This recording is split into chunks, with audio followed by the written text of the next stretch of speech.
Olá pessoal, tudo bem? Quem está falando aqui é Tancredo Lins, do canal de Educação de Minas Gerais. Nós vamos apresentar agora para vocês uma série de vídeos dos deputados na Assembleia Legislativa tecendo grandes críticas a essa proposta do governo de Minas, que é do regime de recuperação fiscal, que promete, pessoal, acabar aí com os reajustes, concurso público durante 9 anos. Olha, pessoal, Sargento Rodrigues, deputado Sargento Rodrigues, deputada Beatriz Cerqueira, Cleitinho, a própria deputada Beatriz Cerqueira, a Lohana, pessoal, a deputada Bela, todos eles teceram críticas pesadas em relação ao governo de Minas e muito especialmente em relação à comissão que tinha chamado lá de maneira extraordinária para poder votar um parecer, né, sem aguardar essa posição aí daquilo que está sendo resolvido lá em Brasília, né? Me parece que agora o governo de Minas resolveu sentar, fazer tratativas em relação à dívida mineira. Essa situação criou espanto e pela primeira vez eu vi um debate pegar fogo, pessoal, na Assembleia Legislativa, e convido você para assistir nesse momento. Acompanhe comigo na tela para você. Quando a gente analisa o projeto melhor, vai sobrar para quem? Os servidores do Executivo. Do Executivo. É isso, está escrito no texto aqui, olha. Estou aqui abstraindo os servidores do Legislativo, do Judiciário, do Ministério Público, Tribunal de Contas, da Defensoria, e jogo no colo, né, todo o sacrifício, tudo aquilo de ruim nos servidores do Executivo. Tem deputados absolutamente subservientes ao governo, por mais que ele faça a vontade, já era. Acabou o regime não existe mais. O que existe agora é uma proposta factível, muito melhor, que não vai destruir carreira de servidores, não vai destruir o serviço público, e que agora é só uma questão de tempo.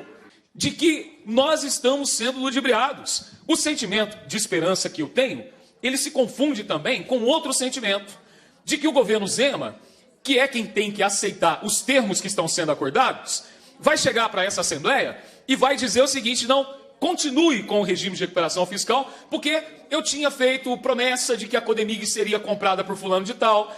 Não é à toa que contrataram a Goldman Sachs para subvalorizar o preço da Codemig, num esquemão muito claro, porque ficou muito claro que tem um esquemão por trás desse regime de recuperação fiscal. Eu tinha feito os meus compromissos de privatização da CEMIG.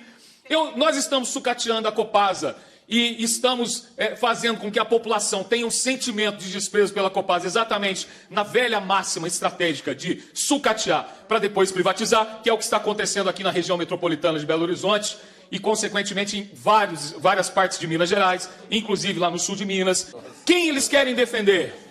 Querem defender o Estado de Minas ou o governo Zema?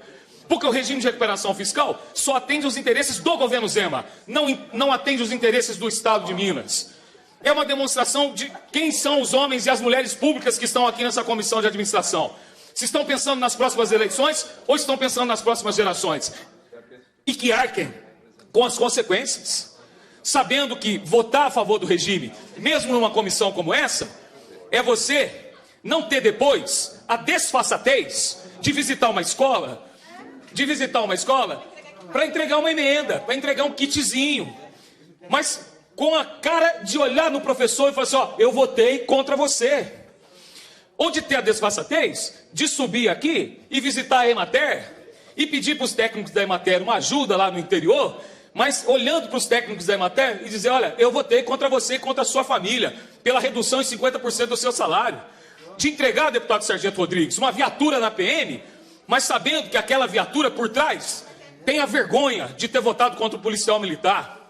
De visitar uma delegacia e olhar para o delegado, para o investigador, para o escrivão, para o técnico administrativo e saber que está ali melhorando a delegacia, mas que arrebentou com o poder de compra daquele policial civil. De saber que está sucateando, em nome das mineradoras, ao votar a favor desse regime, o serviço de fiscalização do meio ambiente em Minas Gerais. De saber que está votando aqui contra a saúde, aqueles que tanto nós falamos, que deram a sua vida durante a pandemia, mas que serão penalizados. De saber, deputado Sargento Rodrigues, que estão acabando com uma categoria do serviço público, que é o socioeducativo, para atender os interesses privatistas do Partido Novo. E aqui eu repito o que eu disse, aproveitando os deputados que estão aqui, deputado Arnaldo Silva e deputado Rodrigo Lopes, esse projeto não é do União Brasil, esse projeto não é do PT, esse projeto, deputado João Júnior, não é do PMN, Esse projeto, deputado Leonídio Bolsas, nunca foi da social-democracia defendida pelo PSDB nos seus momentos áureos da nossa história. Não é nem do PL, deputado Sargento Rodrigues, que tem um lado privatista, mas que tem também pessoas como Vossa Excelência que defendem o servidor. Não é do PSD histórico de Juscelino Kubitschek, deputado Tito Torres, muito menos do nosso PV, deputada Lohana. Esse projeto é exclusivamente de um partido que nasceu morto, dizendo-se novo, mas que, na verdade, esse partido, ele copia, repete os modelos ultraliberais de destruição do Estado e, consequentemente, destruição da vida dos mais pobres e menos favorecidos. O governo está disposto a fritar os senhores com uma discussão e com uma interlocução em andamento lá em Brasília nesse momento. O recado de que o governo não está nem aí para os senhores. A gente viu o que aconteceu com a deputada da base do governo, que foi pressionada, que foi fritada a votar em outra comissão há poucos dias atrás. Porque os servidores não vão esquecer. Os servidores vão contar o que está acontecendo. Ô, gente, ontem, até o senador da direita, até o senador bolsonarista, que é o senador Cleitinho, lá da minha Divinópolis, subiu no plenário do Senado e falou que é contra o regime de recuperação fiscal. Do regime de recuperação fiscal que acontece lá em Minas Gerais, que estão agora na situação do Zema. Quero deixar bem claro aqui que eu apoiei o Zema, né? Mas não concordo com tudo que o Zema faz, não. E eu queria deixar bem claro que quando eu era deputado estadual lá em Minas Gerais, eu já era contra a questão do regime de recuperação fiscal. Porque o regime, gente, está precisando de fazer um regime mesmo, não é culpar os servidores, não, porque os servidores não têm culpa da incompetência e da canalice que aconteceu no estado de Minas Gerais há anos, há décadas. O servidor não tem culpa, não. E eu sempre fui contra.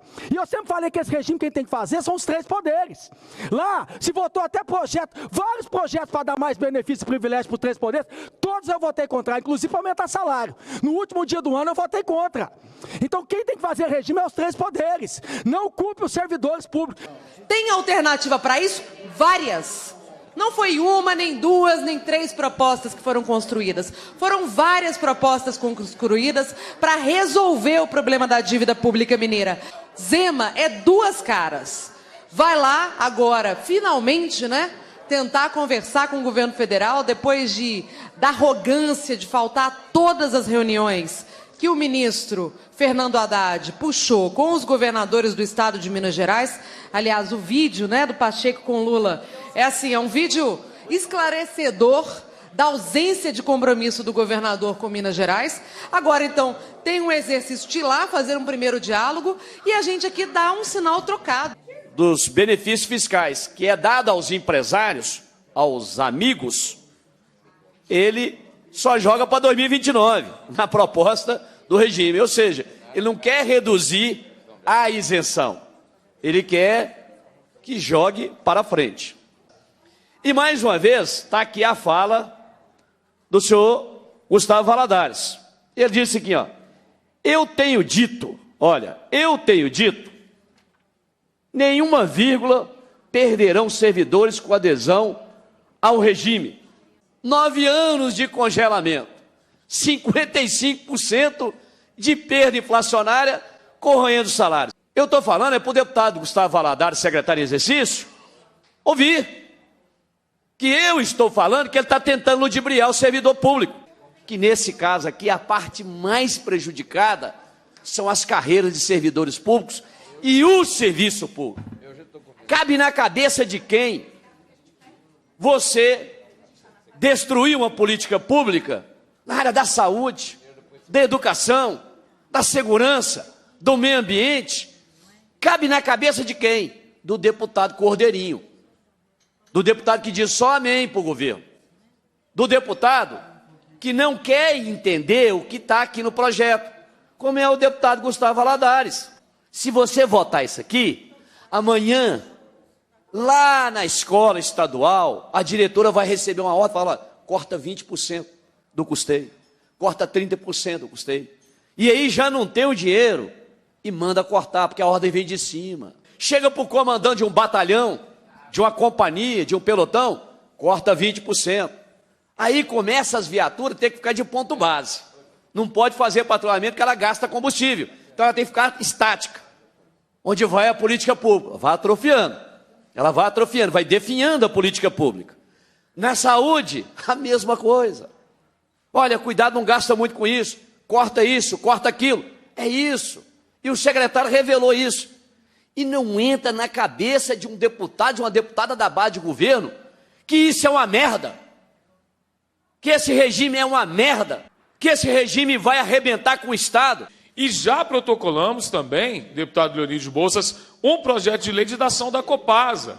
Por que o governador não fez nada disso? Aumentou seu próprio salário, fez reforma administrativa para caber os seus apadrinhados, aumentou imposto para a população, mentindo que era sobre erradicação da miséria, e quando a gente viu o plano, viu que não tem nada a ver com a erradicação da miséria, aumentou imposto para poder fazer parte do plano de recuperação fiscal, não faz negociação com os servidores, tentou impedir que os servidores da educação estivessem aqui hoje e perdeu no judiciário, ele tentou censurar a educação de vir aqui hoje, quer dizer, ele não exerce o cargo de governador do Estado. Isso não espanta vocês, não? Não espanta? Ninguém se incomoda de você estar num Estado que o governador não age como governador? Passou quantos dias na China, no Japão, onde mais que ele foi? Era momento de ir para a China? Era momento de ir para o Japão? Que parte de Minas ele foi vender na China? Que parte de Minas ele vendeu para o Japão? Não era para estar aqui? Não era para ter o mesmo empenho da viagem à China, que eu ainda quero saber quem financiou, eu pergunto isso e ninguém me responde? Não era para ter um empenho semelhante ao que estava na China? Não deveria ter tido um empenho para estar em Brasília? Ele foi para a China e não foi a Brasília. O que está em jogo não é uma emenda para agradar deputado A, B ou C.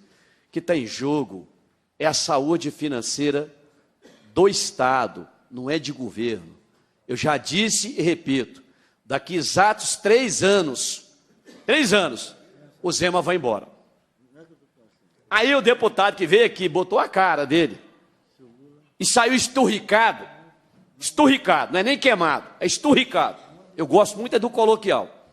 Depois de sair esturricado da votação, tem 2 aqui membros efetivos, não está aqui. 2 membros efetivos dessa comissão não está aqui. E o governo não quer votar agora. Vocês já perceberam, né?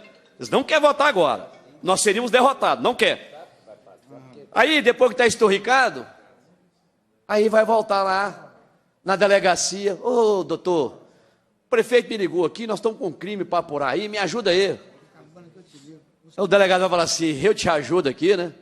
E você nos botou na camisa de força do regime, agora eu tenho que cortar 20% das despesas aqui de custeio, e eu não tenho papel A4 para imprimir aqui uma diligência.